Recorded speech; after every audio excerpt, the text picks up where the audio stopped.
Cases of coronavirus are on the rise again in the United States and Europe. We will take a look at what's being done to contain the pandemic. Hello, I'm Anand Naidu and this is The Heat.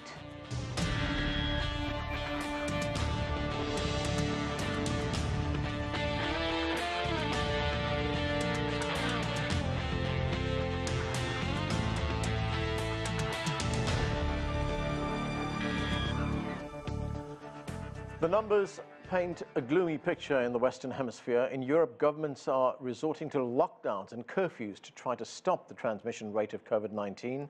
In the United States, more than 1,100 deaths were reported this past Wednesday, the highest number in more than a month. And in 31 states, the number of infections is rising. To discuss the situation in the U.S., let's bring in our panelists. From California, Dr. Rishi Desai is the Chief Medical Officer for Health at the education platform osmosis.org. He joins us via Skype. Here in Washington, D.C., Dr. Kate Tulenko is founder and CEO of Corvus Health. And Joseph Williams, also here in Washington, D.C., is Senior News Editor for U.S. News and World Report. Welcome to all of you. Rishi Desai, let me start with you. The numbers, as I said, are on the rise again in the United States, especially in rural areas. If we look at the overall number of cases, there are now 8.3 million cases in the U.S., and there are 220,000 people who have died from this virus. And of course, there's the double challenge of trying to combat the pandemic on the one hand and also keep the economy running. But the question is, why has it been so hard to contain this virus here?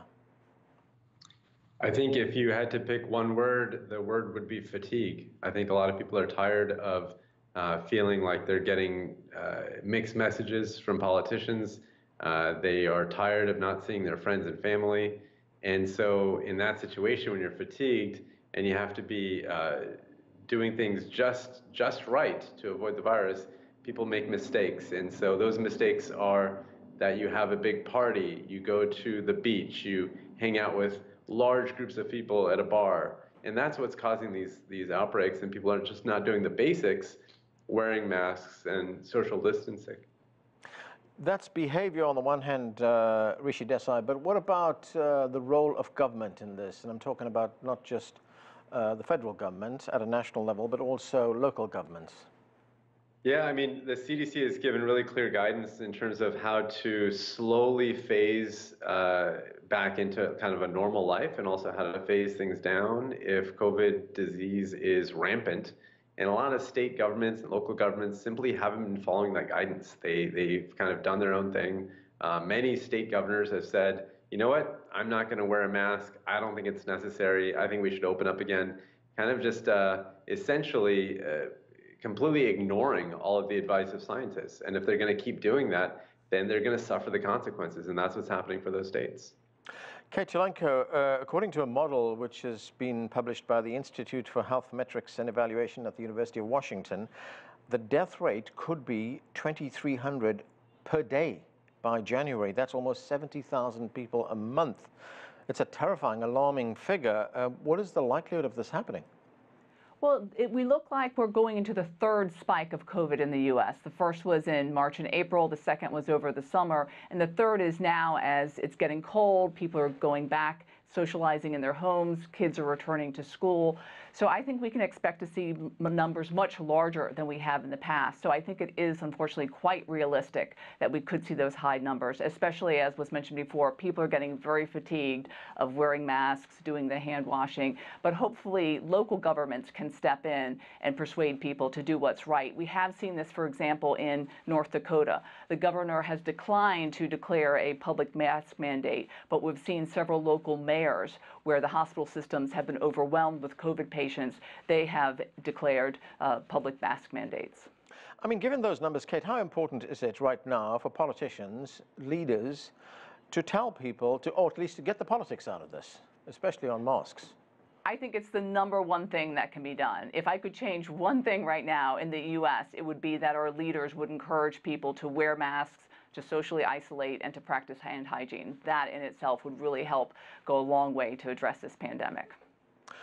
Joseph Williams, there's a report just released by Columbia University. It claims that 130,000 deaths in the United States could have been avoided if the country had a much better response to the pandemic. And I should point out that one of the authors of this report actually works right now as an advisor to the opposition candidate, Joseph Biden. But how much credence can we attach to this?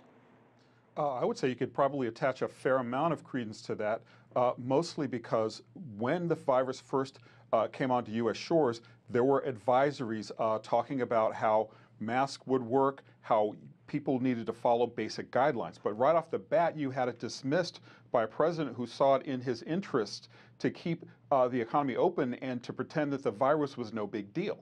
And you think about the number of people that have listened to him and that have not followed directions. For example, let's say the Sturgis motorcycle rally. You cited how North Dakota's governor has not put a mask mandate in place, but local leaders have. South Dakota, same thing. The governor does not believe it and hosted not only the Sturgis rally, but President Trump's Salute to America rally on Independence Day. So when you get that kind of message coming from the top, and enough people, enough politicians willing to listen to that message because they believe that it's in their own best interests, then this is when you get the sort of patchwork response that causes unnecessary loss of life, because if everyone had followed the same mandate, if everyone had taken the early advice, we probably would be in a much different state. Joseph, certainly a lot of the blame for this should go to the top, but there was a report in the Financial Times, the British newspaper, which actually berates leaders in New York for their pretty abysmal response to the outbreak. I mean, fingers were pointed in that report at the governor of New York State, Andrew Cuomo, as well as the mayor of New York, Bill de Blasio. These are both Democrat standard bearers, so is it a little bit unfair to put all the blame right at the top in the White House? They certainly did muff the response in New York City. De Blasio and Cuomo, both early on, were saying, you know what, live your lives, don't take this to mean you need to lock down, because they are trying to balance their economic and political interests against a virus that doesn't care about any of those things. But to square the circle on this, yes, they blew it early, but certainly they recovered enough to start talking about mask mandates and to start talking about shutting down their cities. I mean, certainly by that point, more lives had been lost than was necessary. But you certainly did see New York respond. You saw the governor call for common sense solutions, and for him to make appearances every single day in the media to try to reassure and educate people about what they needed to do to keep this virus in check. The problem has not just been Republicans, and it has not just been at the top, but because the top, leadership matters, and if you don't have a unified, complete message from leaders, then you're going to have patchwork solutions and more people choosing what they want to believe because it's in their convenient interest to believe it. Rishi Desa, the advice we're getting on how to combat this virus is, well, people tell us you've got to wear masks, you've got to wash your hands, you've got to practice good hygiene. Then, of course, there are the lockdowns. We've got to abide by these lockdowns. And then, of course, there's the testing and tracing. And if we look at the experience of some other countries, if we look at South Korea or China, for example, I mean, that's where they saw the success. It was testing and tracing. I mean, it's now been almost, 8 months in the United States. In the beginning, we were told that this was very poorly handled because there was not enough equipment out there, there was not enough PPE for medical workers, there was not enough personnel, etc. But has the government had enough time now to catch up? I mean, I would ask you and your viewers, what do you think? I mean, of course, we've had plenty of time to catch up, right? And we haven't. So it's a bit of a rhetorical question. I mean, it's an embarrassment, right? Here we are as the U.S. thinking that we're leaders in the free world, and yet we can't even get our act together on basic things like testing and containment. And so, yeah, it's an embarrassment. We should be doing much, much better. So take us through what needs to be done right now as far as testing and tracing is concerned. What exactly happens? Yeah, so if you think you might have COVID-19, if you're out there, you're wondering what to do, there are two possible tests. One is going to tell you if you have it, that's the RT-PCR. The other one is going to say if you had it, past tense. So maybe you had it before, but now you're better, and that's the antibody test. Both of those tests are not perfect. These tests, sometimes they make mistakes, they're not perfect. But then again, no test is perfect. So I just want to kind of flag that as well. So it's not new. Most tests out there have a false positive or false negative rate. That aside, getting those tests is not always the easiest thing to do, especially in poor communities. It's not always that available. after you get one, then you don't always get the results right away. You might take another 2-3 days to get the results. Those two issues are the biggest issues. So A, not being able to get the test in the first place, and then B, once you get it, if you don't get the results right away, now you're out there spreading COVID because you don't know if you have it or not, and you might find out 3-4 days later, oh, you had COVID, right? But then you've already passed your contagiousness window. You've already done the damage. And so that doesn't even count as an effective test. And then as far as the tracing goes, that's a human issue. There are human beings that are sitting by phones, calling up people and trying to get on top of all the connections of people that have COVID, and it's overwhelming. And so we're completely overwhelmed at this point. And so that's why it's frustrating that we got it to this state. Kate Chalanka, just one point on people who've already tested positive, some of whom have ended up in hospital. We heard just a few hours ago, actually, that remdesivir has been approved for use against COVID. What does that drug do? So remdesivir is an antiviral, and it was one of the drugs that was given to the president, and it has been shown to be helpful. But the problem is we don't have enough, that they're not able to manufacture enough to give it to every American. And that's the same with the other drug that President Trump received, the Regeneron monoclonal antibody. And I would like to also add on the testing as well. We probably need to use the Defense Production Act to produce enough testing kits so that we can test every American who would like to be tested, but also use strategies such as pooled testing, where you test every child in a classroom together, or you test every person in a workplace together, because that's a way to stretch a limited number of tests further. Dr. Desai, you were nodding your head in agreement there. That act, the Defense Production Act, has been used before. What stops it from being used now? I mean, effectively nothing. I mean, what she just said, one of the things that with COVID-19 is you hear so much weird nonsense out there. So when you hear someone speaking truth clearly, like what you just heard, it's so refreshing.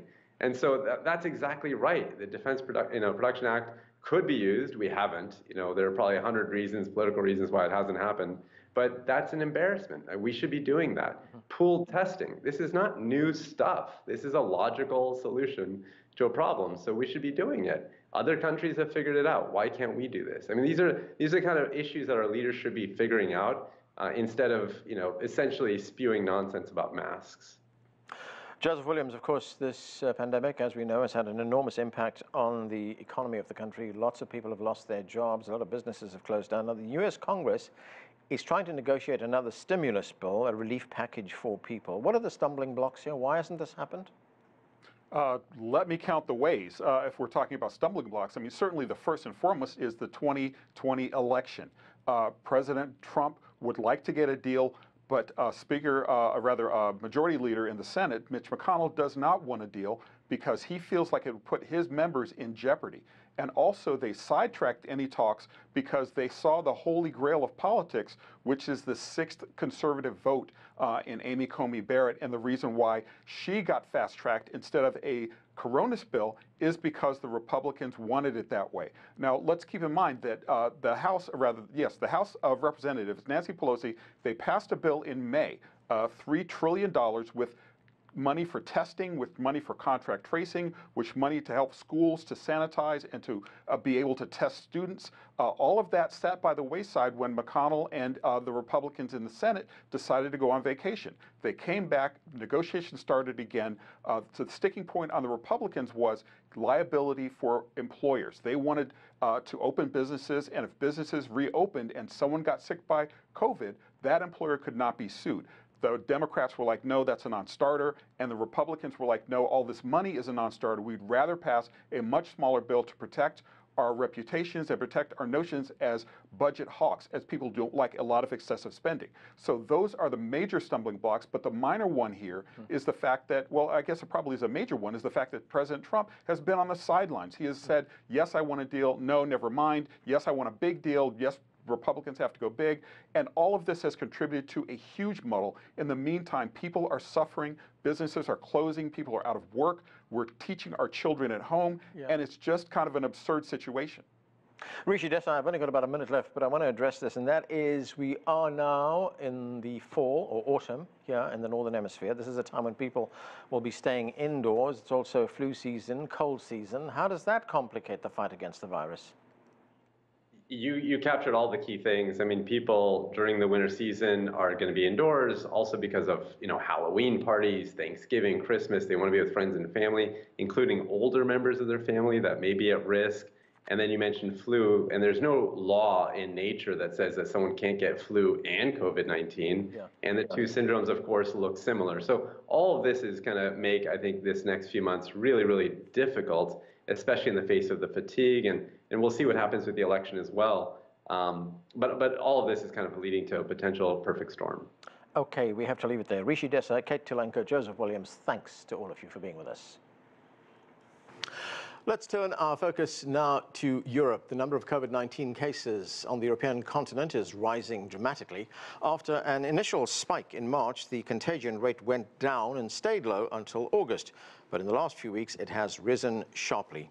Spain just became the first Western country to record more than 1 million coronavirus cases. The government is studying a new measure to deal with the pandemic, including a nationwide curfew. In 8 French cities, including the capital Paris, people must stay home between 9 p.m. and 6 a.m. And Ireland is the first EU country to return to lockdown. Well, to discuss the situation in Europe right now, let's bring in our panelists. Catherine Hill is an epidemiologist joining us via Skype. And from Cambridge in the United Kingdom, Chris Smith is a clinical lecturer in virology at the University of Cambridge.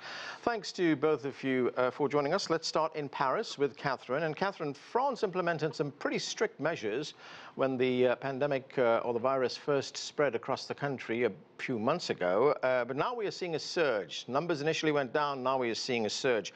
What's driving these new infections and what is the government doing about it? Well, the government is really not doing enough about it. And the problem is that during the first lockdown, they just did not test and did not look for people who were positive. So the virus continued to circulate.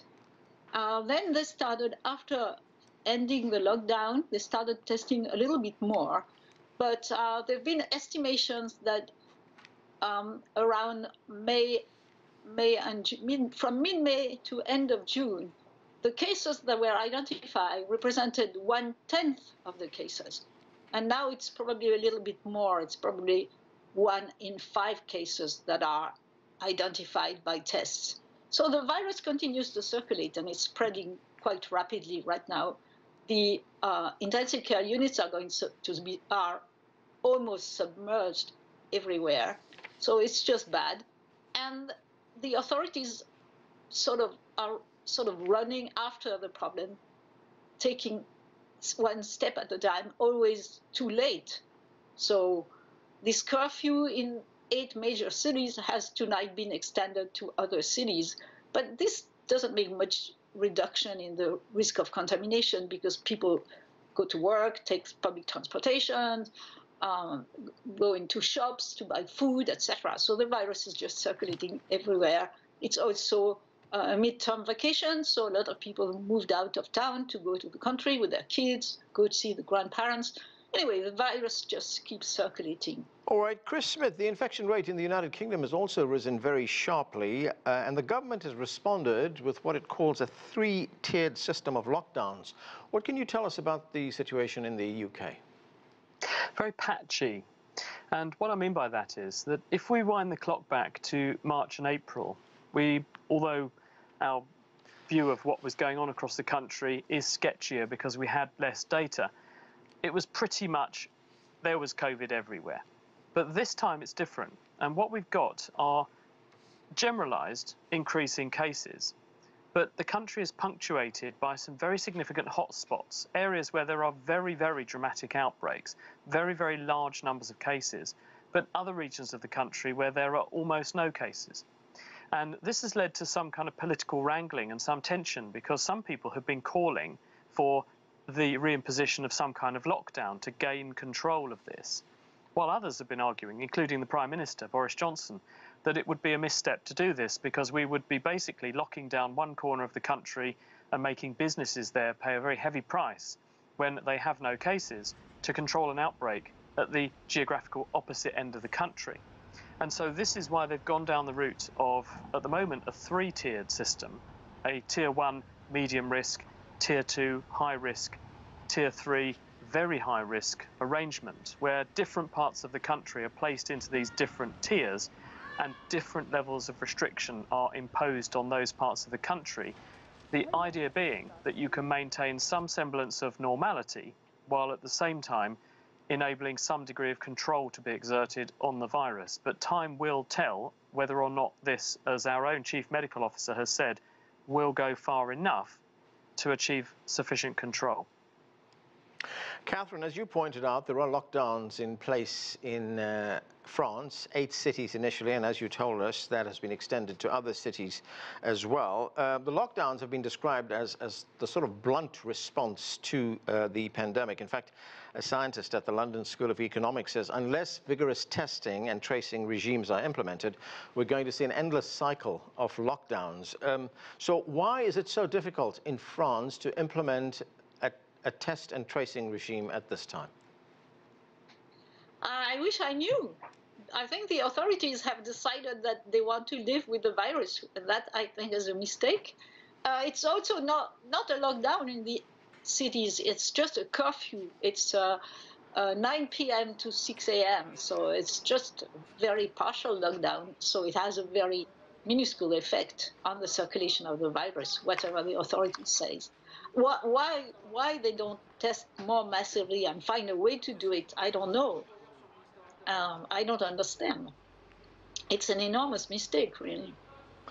Chris, Catherine just brought up an interesting issue there, one that is of some concern, and that is this idea of living with the pandemic. You know, that is a mindset which is not just in France, you find that in other parts of the world, including here in the United States, living with it until there is some sort of vaccine. What are the tools available in the UK, for instance, to stop the spread of the virus?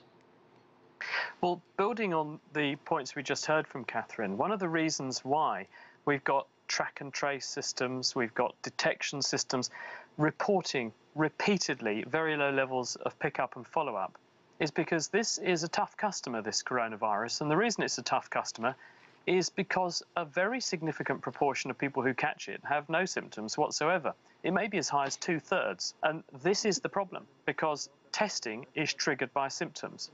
A person gets a test and then their contacts, we attempt to follow them up. But at the same time, if only half of people have got symptoms, that means that fewer than half of people are probably going to get a test. And that means you're automatically missing half of the cases, and potentially, therefore, you're not following up the people who that missing half have had contact with. So it's very tough to keep really a pressure on this virus and keep it under control. And that's what governments everywhere are struggling with, even countries that have a very strong track record of controlling it.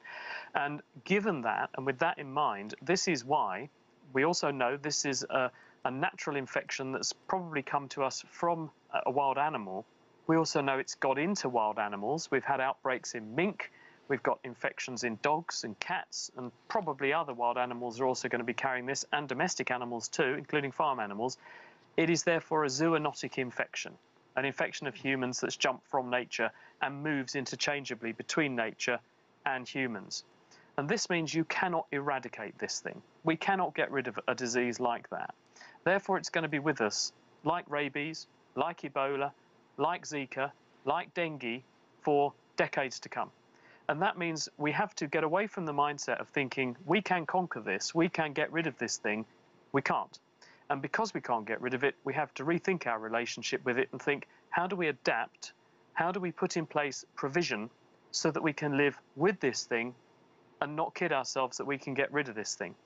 Catherine, how are people in France responding to these lockdowns? You know, we're hearing of a new term right now, pandemic fatigue. And we know in a country like France, which is famously known for its social life on the streets of the cities of the country, in its cafes and restaurants, how are the French responding?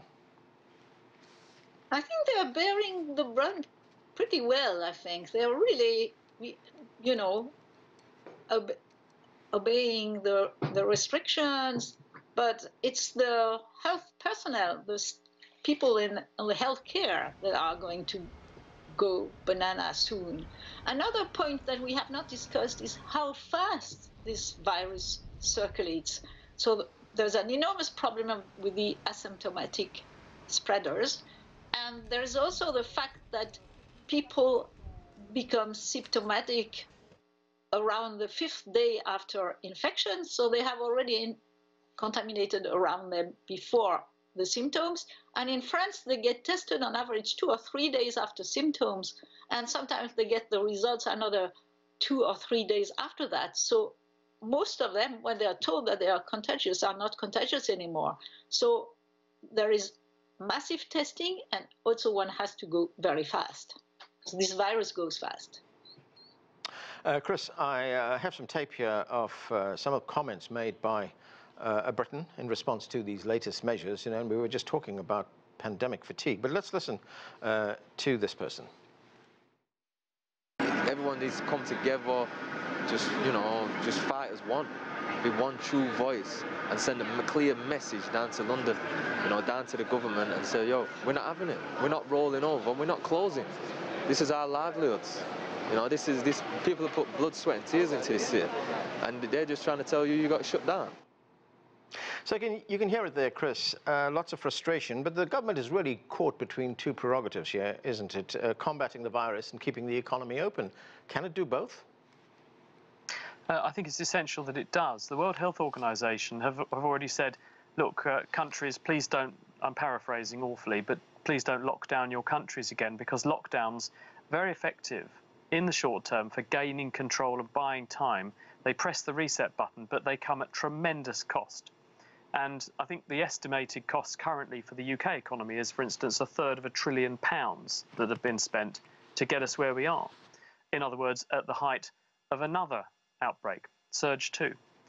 So it's a very, really tricky tightrope to walk, this one, because on the one hand, the way to stop an outbreak is you just shut everything for business. You break the chain of transmission by saying to people, don't go out, don't meet other people, because if you don't meet anybody, they can't give you anything, and you can't give them anything. And as one of our politicians said, your best defence is your front door. The problem is that people stuck at home are not productive. They can't go to work. They can't earn a living. The children can't go to school. Children can't become educationally enriched. And the long-term consequence of this, we know, poverty kills people. And if we don't keep people in employment, we don't keep economies ticking over, we don't have the livelihood, we don't have the lifestyle, the quality of life and the health services that we all rely on and which keep us a healthy nation at the moment. And we are in very, very serious danger in many countries of the pill becoming much worse than the ill. So we're basically robbing Peter to pay Paul. We're saving lives in the short term, but if we're not careful, the long-term mortality cost, which we're accruing like a giant clinical iceberg out in the community right now, is going to be bigger than the death toll directly because of coronavirus. Chris Smith, Catherine Hill, thanks to both of you for joining us. And that is it for this edition of The Heat. I'm Anand Naidu in Washington, D.C. Thanks for being with us.